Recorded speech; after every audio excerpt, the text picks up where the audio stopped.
Chapter 11 करीम। करीम के परिवार ने एंगेजमेंट नहीं तोड़ी। करीम और उसके पापा सुल्ताना के पापा के ऑफिस गए। उन्होंने ये पूछा कि करीम और सुल्ताना शादी से पहले एक बार मिल सकते हैं या नहीं। सुल्ताना के पापा ने सुल्ताना के पूछने पे कोई जवाब नहीं दिया था, लेकिन लड़के वालों की साइड से अगर यही बात पूछी जाए तो बात अलग हो जाती है। सुल्ताना के पापा ने मीटिंग अलाउ की। सुल्ताना बहुत ही खुश हो गई थी और में नाच रही थी। सुल्ताना, नूरा और अहमद लंदन 3 डे ट्रिप पर गए थे। लंदन पूरी शॉपिंग स्प्री की। सुल्ताना ने बहुत सी चीज़ें खरीदी अपनी फैशन सेंस दिखाने के लिए। सुल्ताना एकदम बन ठन के तैयार हो गई थी जब करीम और उसकी माँ आए थे। सुल्ताना को तब रियलाइज़ हुआ कि वो एक नेचुरल फ्लर्ट है। उससे लड़कों को रिझाने में ज़्यादा तकलीफ नहीं होती है। उसने करीम को अपने लुक्स के द्वारा हिप्नोटाइज कर दिया था।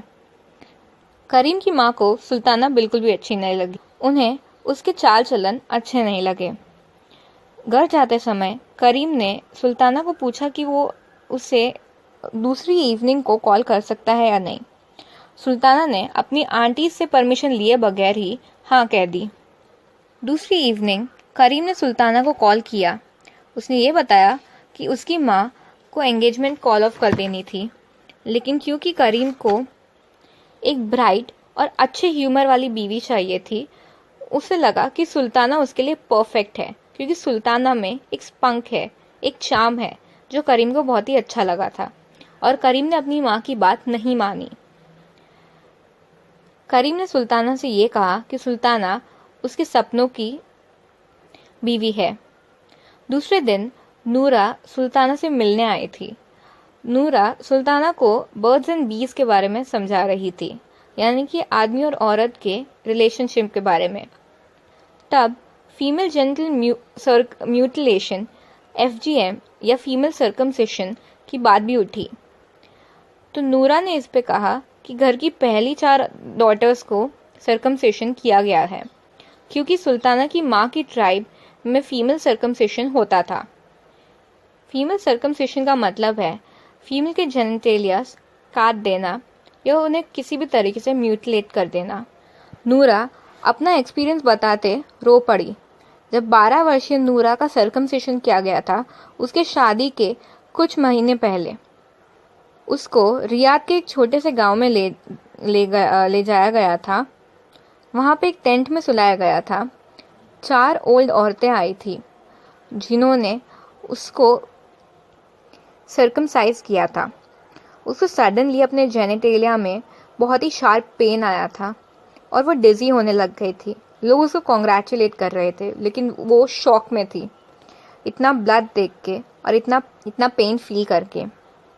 नूरा को इस बात का पता नहीं चला कि ये किया क्यों गया था, अंटिल उसके वेडिंग नाइट उसको जब अनबेरेबल पेन होने लगा और इतना खून बहने लगा। और ये चीज़ हर बार होती थी जब वो सेक्स करती थी। प्रेग्नेंट होने के बाद जब एक वेस्टर्न डॉक्टर ने उसके स्कार्स देखे तो वो इस बात से डर गए थे। उन्होंने नूरा से कहा कि उसका पूरा एक्सटर्नल जेनिटेलिया ही निकाल दिया गया है और अब सेक्स उसके लिए हमेशा ही इतना पेनफुल रहेगा। बाहर की हालत तो इससे भी बुरी थी। सुल्ताना की एक बड़ी बहन बाहर, जो कि अपने सर्कमसिशन के टाइम पे वहाँ से भाग गई थी, उसे वापस पकड़ के लाया गया और उसका बाकी का सर्कमसिशन कराया गया, जिसके कारण उसकी कंडीशन और भी ज़्यादा ख़राब हो गई थी। सुल्ताना की माँ ही ये सारी बातों पे इंसिस्ट करती थी करने के लिए। ये देखकर वो डॉक्टर दंग रह गया था। फाइनली वो फिजिशियन ने सुल्ताना के पापा को मना ही लिया कि बाकी की 6 डॉटर्स को ये ना किया जाए। वैसे भी सऊदी अरेबिया में फीमेल जेनिटल म्यूटिलेशन बैन था। सुल्ताना के दादा ने ही बैन कराया था।